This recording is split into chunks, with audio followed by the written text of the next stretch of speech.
Assalamualaikum. Waalaikumsalam.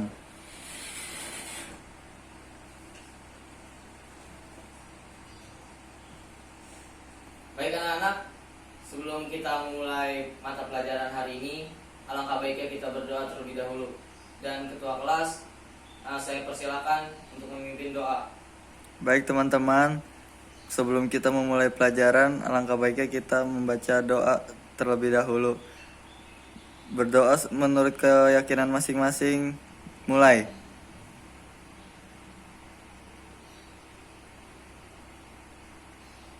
Selesai.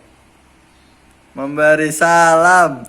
Assalamualaikum warahmatullahi wabarakatuh. Waalaikumsalam warahmatullahi wabarakatuh. Baik, sebelumnya saya akan mengabsen terlebih dahulu.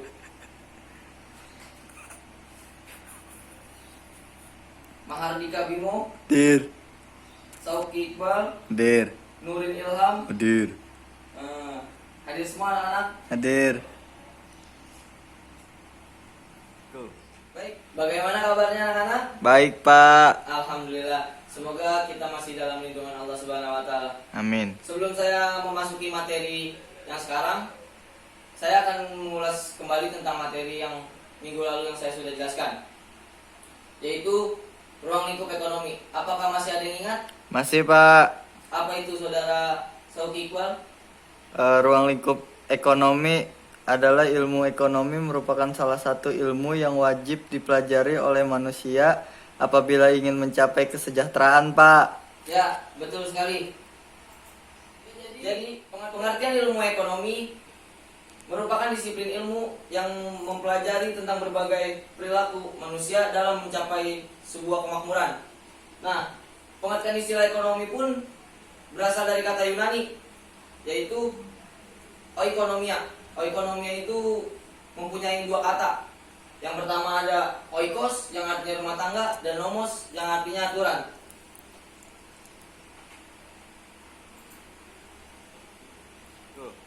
Nah, selanjutnya di sini ada pembagian ilmu ekonomi. Pembagian ilmu ekonomi terbagi menjadi dua. Yang pertama ilmu ekonomi mikro, dan yang kedua ilmu ekonomi makro.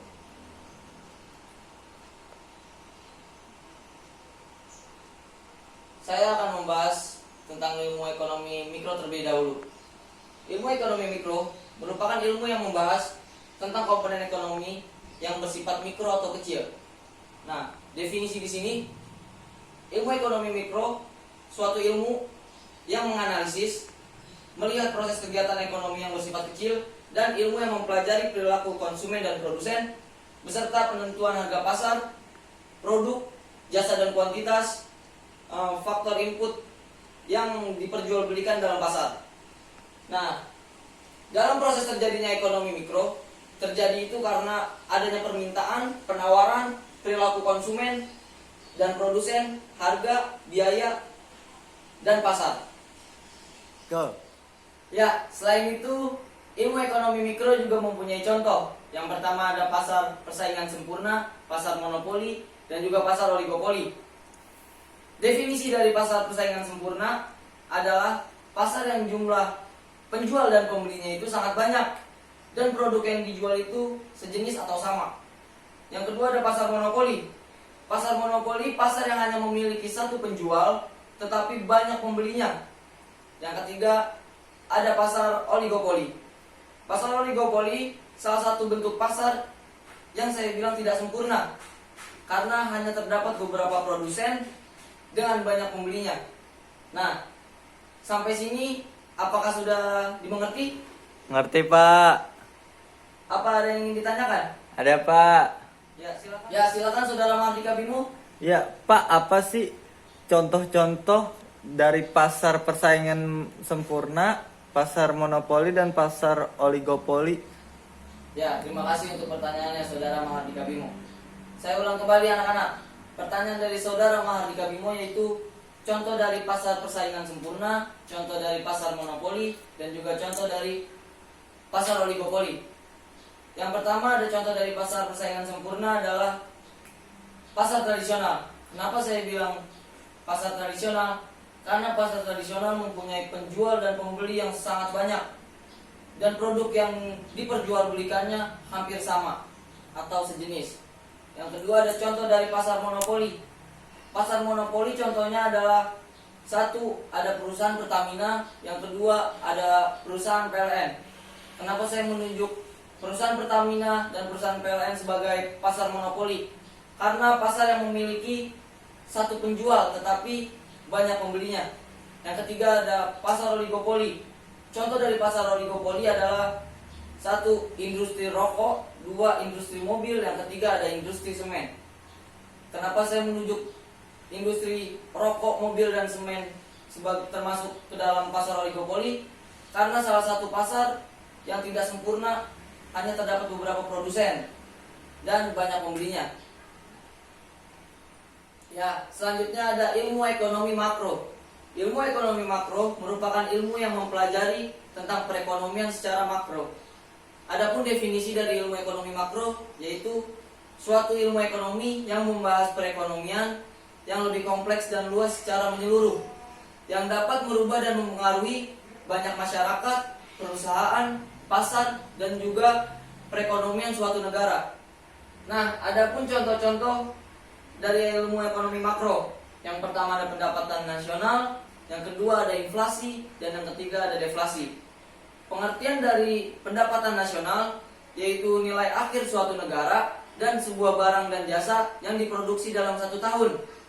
Pendapatan nasional menggunakan sistem pembukuan yang digunakan pemerintah untuk mengukur tingkat perekonomian suatu negara. Yang kedua ada inflasi.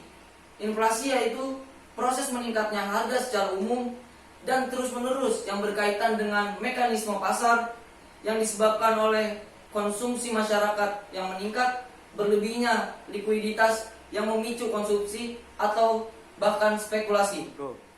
Yang ketiga ada deflasi.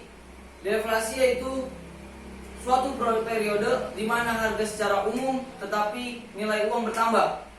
Salah satu cara untuk mengurangi deflasi yaitu dengan cara menurunkan tingkat suku bunga. Ya, sebelum saya melanjutkan ke ilmu ekonomi makro, apakah ada yang dipertanyakan kembali tentang ilmu ekonomi mikro? Tidak, Pak.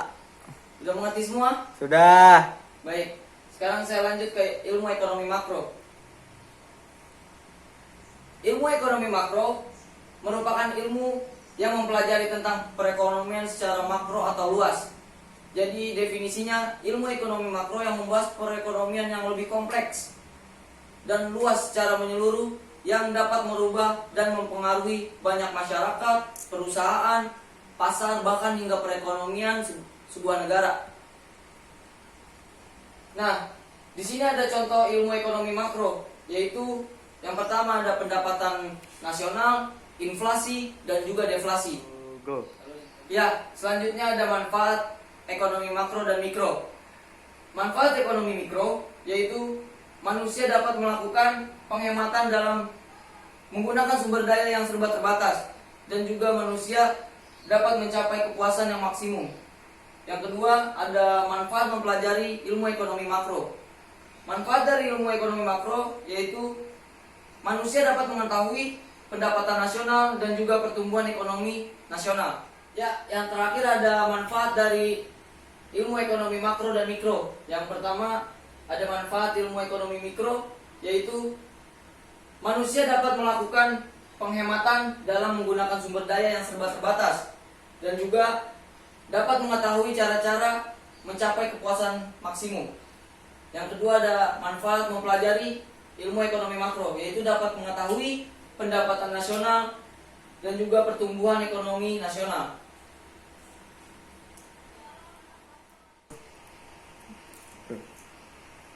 Oke, cukup sekian materi tentang ilmu ekonomi makro dan mikro.